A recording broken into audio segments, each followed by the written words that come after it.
Hello, my name is Viktor Prizgintas and I conduct the Allegro Youth Orchestra. With more than 60 videos on YouTube, my students and I have attracted a number of viewers curious about our work. We play classical, traditional, rock, and jazz, and even a few samples of warm-ups that I've specially written for my students. More interestingly, I feel, is how I'm able to lead my students through a series of accessible little etudes that explore and later reveal the music that we're learning. I'd like to take you through some of these steps so that you too can experience the process while I demonstrate to you how my students begin with simple scale patterns and deconstructed segments from Handel's Passacaglia, while at the same time avoiding some of the rehearsal stresses and problems that might normally occur when approaching such a challenging piece. I'll keep each video short so that what I share is concise and informative. Each step will illustrate what my students have learned. And if you have any questions, you can always contact me on Facebook. I begin everything simply enough with a scale. Here, the scale will include some feature or component of the composition that we're working on. Handel's Passacaglia, edited and arranged by Irma Clarke, is one great example. The meter is 3/4 and its predominant rhythmic figure is quarter, dotted quarter, eighth. 1, 2, and 3, and 1, 2, and 3, and. The Passacaglia is moderately slow, which from the start is quite a challenge for younger ensembles that by nature tend to rush. The other very important concern for me is the dotted quarter note, which appears not in the beginning on the strong beat, but on the weaker second beat in the middle of the measure. This will also contribute towards another tendency to rush, since most student ensembles will shave that dotted quarter note just a bit. If you continually shorten the dotted quarter note, you'll soon go from adagio to allegro. I feel that the evolution of a young player into an intermediate level comes from a solid understanding that the dotted quarter isn't simply just a little longer than a quarter, it's specifically equal to 3/8 notes. This needs to be constantly reinforced and reviewed at each rehearsal, so this warm-up is ideal to address that very issue.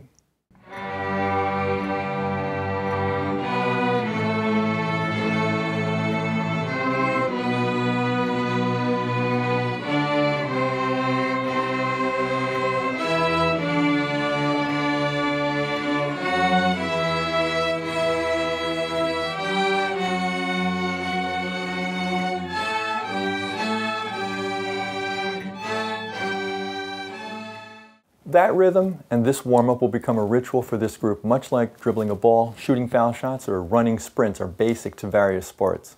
From here, I like to quickly move on to prep number 2, which incorporates the very same rhythm into a melodic line.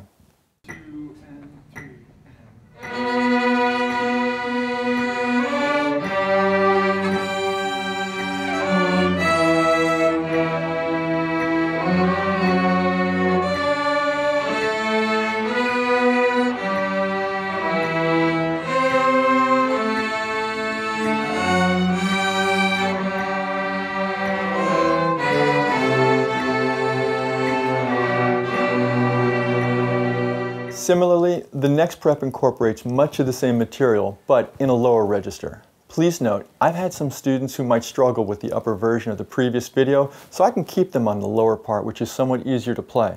Eventually, they'll learn both parts.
What you've just heard are the opening 8 bars of Handel's Passacaglia. It's nice to simply just stumble into the product through a series of preps that lead students through the basic skills needed to arrive at this deceptively simple opening. At this point, I ask both violins 1 and 2 to turn to the actual Passacaglia and not the prep page, and ask them if they can find what we just played. It may take a few moments, but soon enough they'll locate the parts in the very beginning. And that's the kind of discovery I like to have in my rehearsals. Recently, I added a new prep for the viola line. It's a modified scale, but it starts out on the second beat. 1, 2, not too loud, what do you say? This little difference can be so complicated for a young musician who easily follows the herd and joins in with everybody else on the start of that very first beat. After all, starting on the strong first beat is so much more tempting than entering on the weaker second beat, and them being the only section to do so. I often tell my students I'm not interested in my students playing Simon Says, but rather more curious about developing Simon Who Reads. In teaching this line, I have everyone say the word rest on the first beat to both give them something to do with the herd on the first beat, as well as to better illustrate and understand that their part starts one beat later.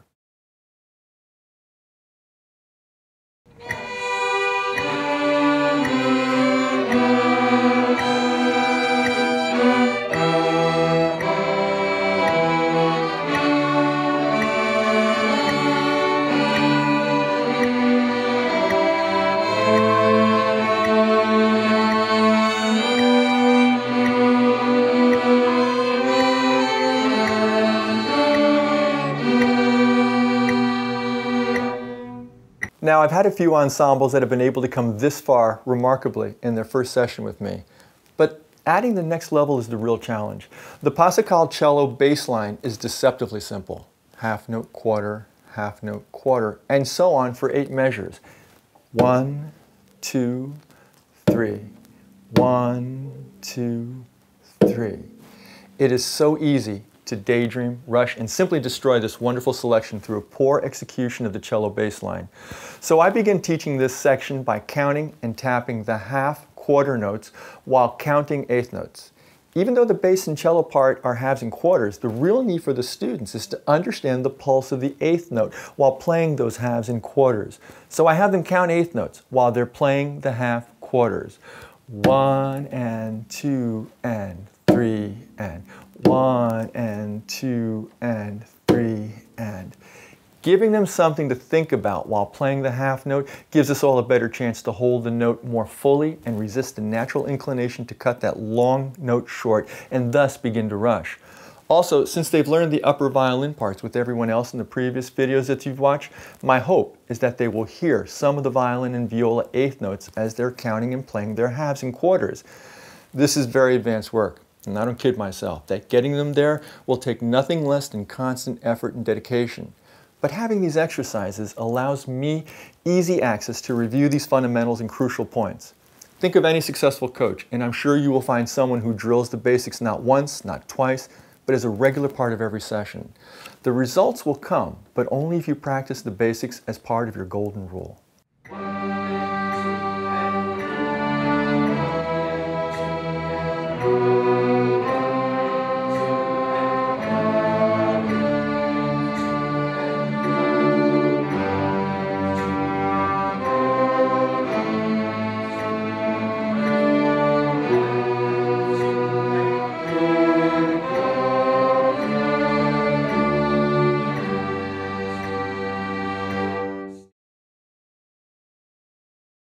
The goal is now to combine the upper 2 violin parts, viola, and the cello bass part to experience the full effect of Handel's Passacaglia. If the violas are struggling with this portion, I simply have them double the violin 2 part. There'll be time enough for them to learn their distinctly different parts soon enough. And isn't it great that for once they have a part on their own which simply doesn't echo the violin 2 part? This season, I'm particularly blessed with a talented group of young violi, so you're going to hear them play their wonderful part.